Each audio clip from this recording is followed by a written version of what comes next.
Buongiorno, oggi sono alla spiaggia delle Bombarde. Ho parcheggiato, sono arrivata ieri sera, ho parcheggiato in questo parcheggio, strisce bianche gratuite, strisce blu a pagamento.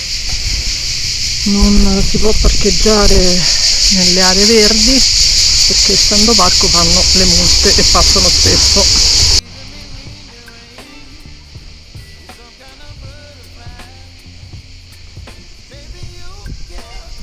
Questi sono tutti i divieti a campeggiare,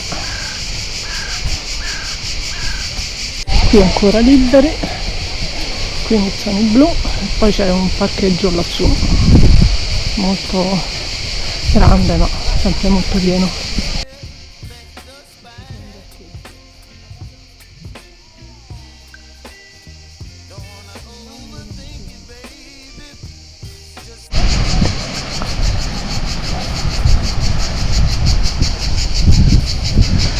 Secchi dell'immondizia è già bella piena.